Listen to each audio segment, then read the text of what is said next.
loud explosion, and a cloud of dark smoke signals the end of the Mackenzie, a Canadian destroyer escort. The retired 366-foot ship ended a 34-year naval career in just under 4 minutes, slipping quietly below the surface. Sunk on purpose, along with 2 other naval vessels in the 1990s, the ships have assumed new roles on the ocean bottom as man-made reef structures. An enormous undertaking, projects like this take years of planning and preparation, all to provide a home for marine life and to stimulate diving tourism. We'll look back on the incredible sinkings of the Mackenzie, the Chaudière, and most recently, the HMCS Columbia. We'll also take a look at the ships underwater and see how they've progressed as artificial reefs. Today, on Undersea Explorer.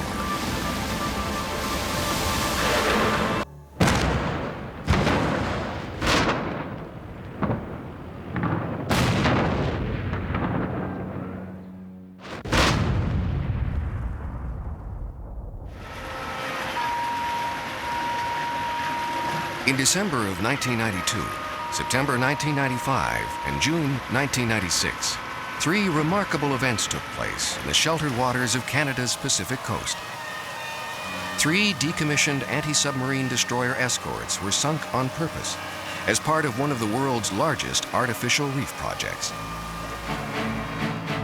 The ships were part of Canada's Navy, from the beginnings of the Cold War right through to the Gulf War in the Middle East. In later years, the escorts were used as officer training vessels. They were commissioned in the late 50s and early 60s. Not a single shot was fired in anger by any of the ships, a testament to over 4 decades of successful Canadian peacekeeping. After almost 40 years of active duty, the warships were no longer viable as naval vessels. This created a problem. What do you do with such large ships? With their productive years long behind them, they would have normally been sold to private buyers as scrap metal. But a more interesting fate awaited the old vessels. Rather than being cut up, as they say, to make razor blades, the government was persuaded to sell the ships to the Artificial Reef Society of British Columbia. The only alternative for these ships was to go to the scrapyards of the Orient. That does nothing for anybody. When you sink these ships, you give them a whole new life underwater, and I feel kind of guilty about taking a beautiful ship and sinking it. The biggest objection that people have to scrapping old ships is they end up as razor blades. They lose entirely whatever personality they ever had. And while nobody likes to see a beautiful ship sunk, they do know that it is preserved there for 100 or 200 years, and its personality will be there.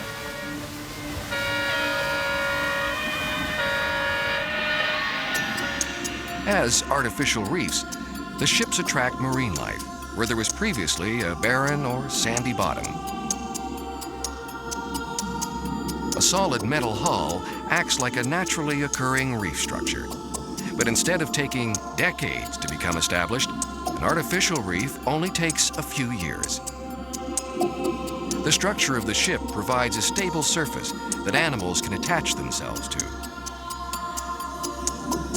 Small invertebrates and filter feeders are among the first to secure themselves to the hull.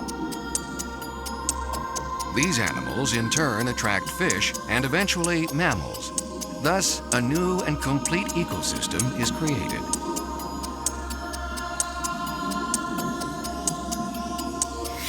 In August of 1991, a pilot project was undertaken by the Reef Society.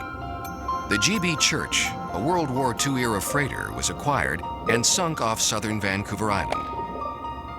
With incredible speed, marine animals colonized the ship in a thick blanket of encrusting life. It was immediately a public relations and diver success. And the following month, the government agreed to sell the HMCS Chaudière, the first of the large naval ships. On a brisk day in December 1992, the Chaudière was sent to a watery grave in Sechelt Inlet.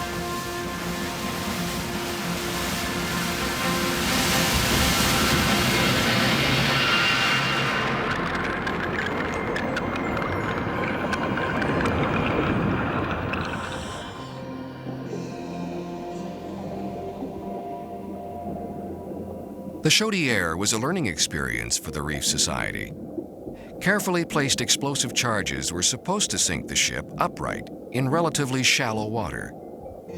Instead, the Chaudière sank on its side in deeper water, making it a difficult sight for novice scuba divers. Although there were some problems with the sinking, they were quickly forgotten as the hull progressed as an artificial reef.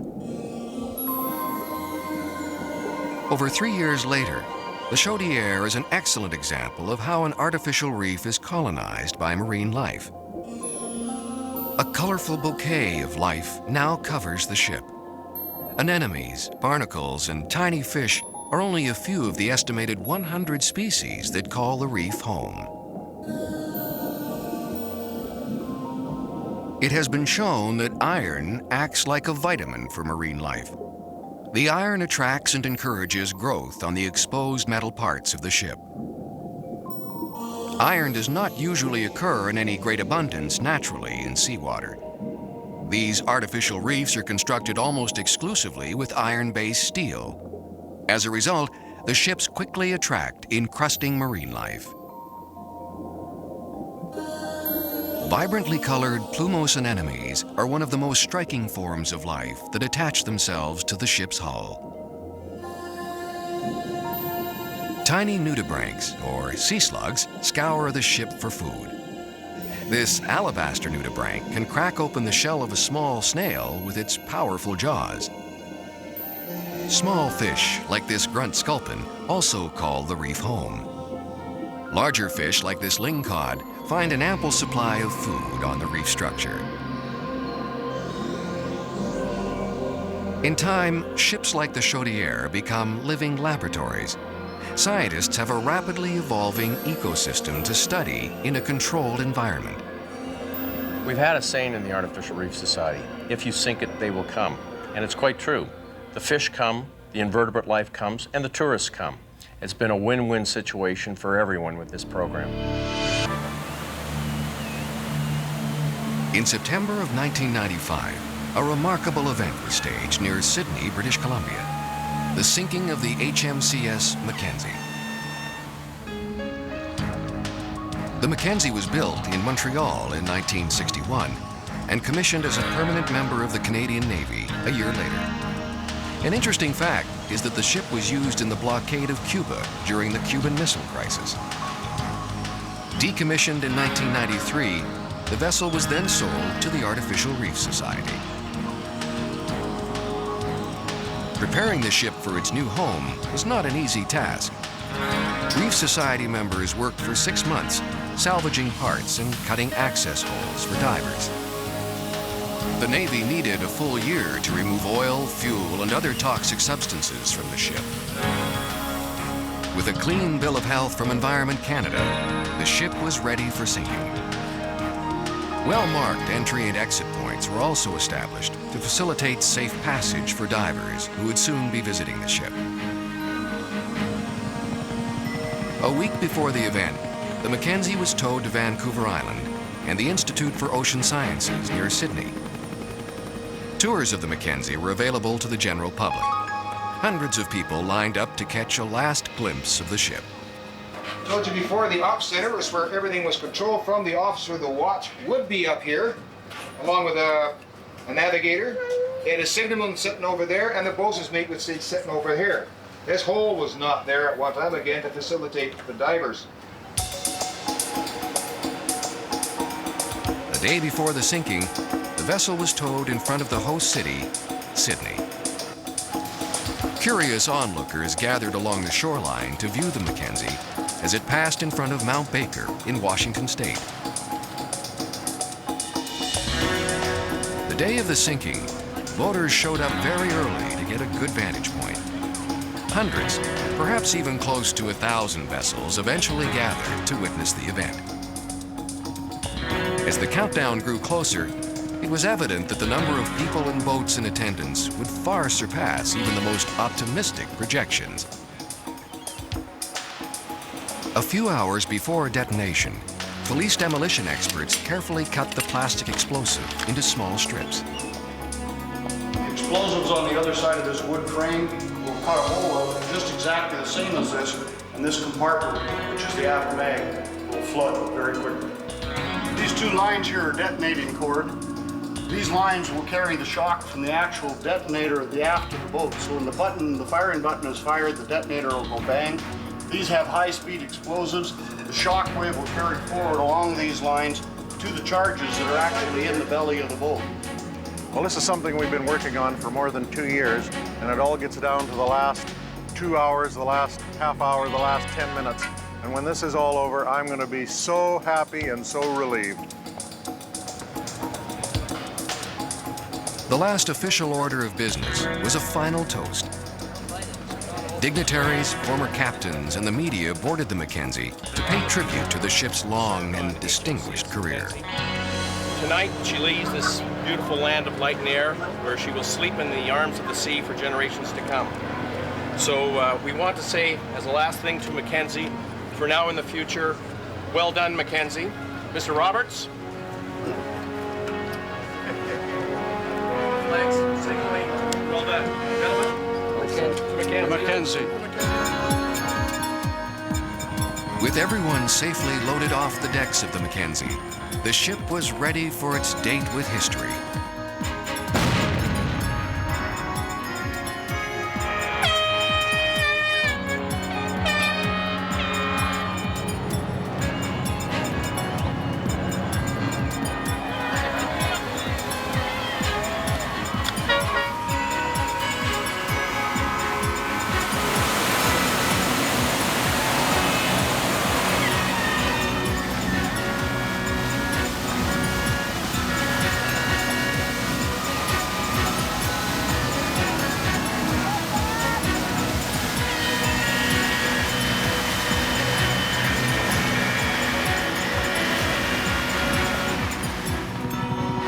Everything went basically according to plan.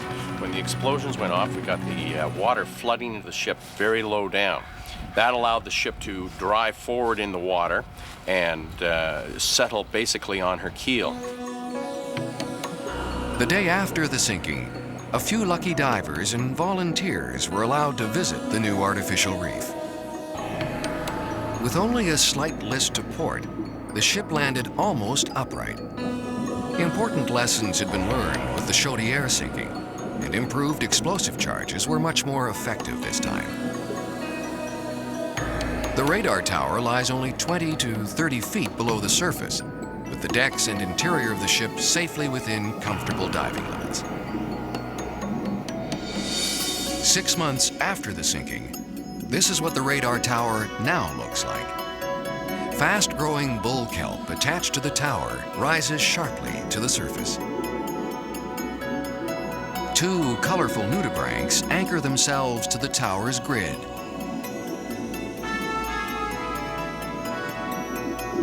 On the hull, encrusting life is already evident. Thousands of tiny barnacles filter feed in the brisk currents. Several species of prawn and shrimp now roam about the decks. In time, this ship will be entirely encrusted with life. Like the church and the Chaudière, the Mackenzie will become one of the world's great artificial reefs. When a ship goes down, everybody benefits. The ship benefits because it takes on a new life. But I think the real benefactor when the waters close in over a ship, the real benefactor is the future.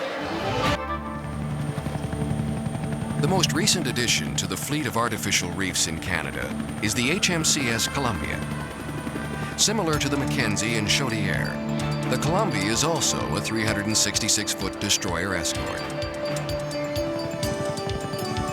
The site chosen for the Columbia is Campbell River, a small community on central Vancouver Island. Here, work crews readied the ship for its new home. Former crew members and captains gathered to reminisce about old times. When we sailed in from Halifax, the temperature was down to about 0. Went to Bedford Basin and had to actually cut ice for the 3 ships. That's on you. Had some good cruises on her. Hawaii, Fiji, San Diego. first time on a ship, first time away from home, all those things that go with that. It was a great time. Art Compton and Ronald Nelson were given one last task to perform as the Columbia left Campbell River to be towed to the sinking site. 2 large tugs were needed to safely pull the heavy ship. A sheltered bay a few miles north of the city proved to be the best location for the ship. The strong currents of the region flow past the bay, leaving the Columbia relatively untouched. 2 unique memorials were placed inside the Columbia. One was for an enthusiastic supporter of the Artificial Reef Society who recently passed away. This little plaque is just a memento from the Artificial Reef Society to remember Peter Mundrell by. Peter was with us in the dark days of the early part of the Artificial Reef program during the shoddy air, and he saw what we saw, the vision of an artificial reef program in British Columbia, second to none in the world, that could attract tourism and enhance environmental awareness with this program. The family of Petty Officer Walks approached the Artificial Reef Society about having his ashes interned on board the ship. Apparently, Petty Officer Walks had spent some of his happiest days on board this ship, and he passed away 2 years ago at age 60. The family came on last week, and we interned his ashes here in the galley area, and we've sealed the area, and we have this memorial plaque to Petty Officer Walks so he can spend eternity on a place he truly loved. The day before the sinking, safety officers briefed the many boat captains that would take part in the event. Ladies and gentlemen, I appreciate your patience here, but I'd like to remind you that the purpose of this meeting was to make you aware that this is a blasting site, and it's going to be under RCMP control, police control, and the perimeter that I've outlined during this meeting will be enforced. John, do you want to give us a status report on Columbia at this point? Okay, we are right on track with all of the major details we had to get done today. The demolition crew has installed all of the charges, everything's in place. They'll come on tomorrow morning and do the final hookups and get the whole thing live. The night before, a contest winner was declared who would have the honor of pushing the button that would detonate the blast.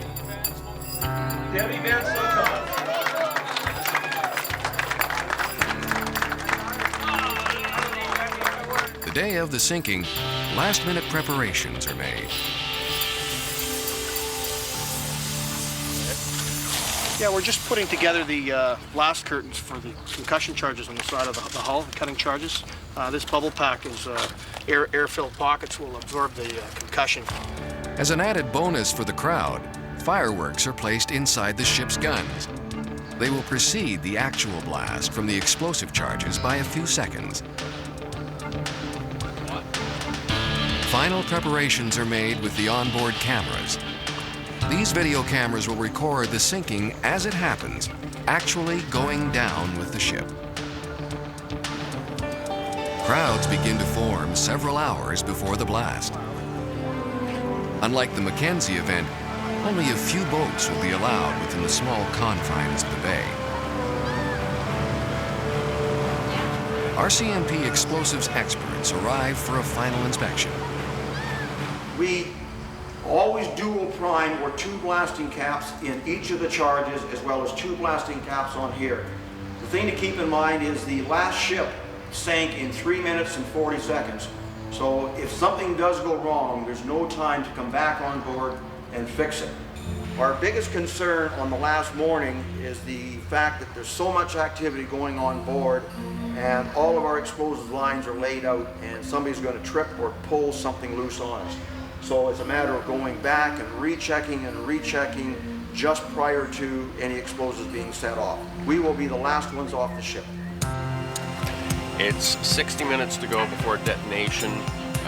Final things are being done to make the ship go down the way we want it to. Holes are being cut extra close to the water. Charges are being set, and we're essentially pulling all of our equipment off the ship, so the only thing that'll be going down with it are the video cameras.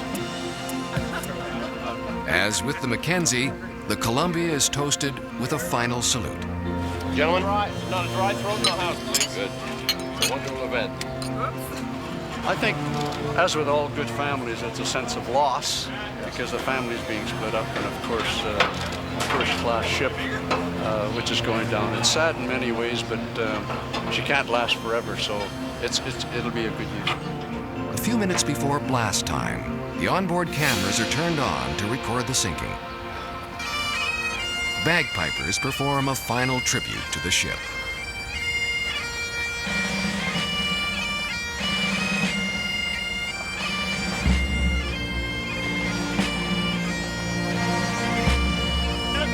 Okay, 30 seconds. Repeat, 30 seconds to go.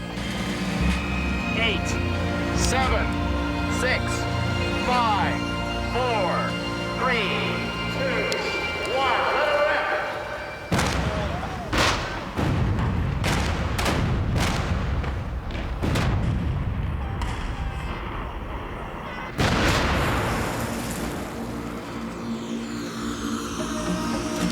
Let it rip. We gotta get rid of that blanket. Maybe short in the front and the back.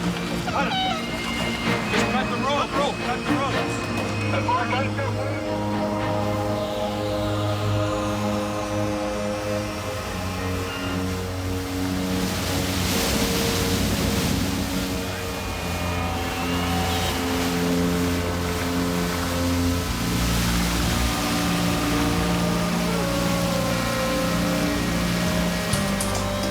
Lord knows what she's actually done down there, and it's always a little bit tense to find out what's happened. She's safe in any configuration, but I must confess, the more vertical she is, the happier I am.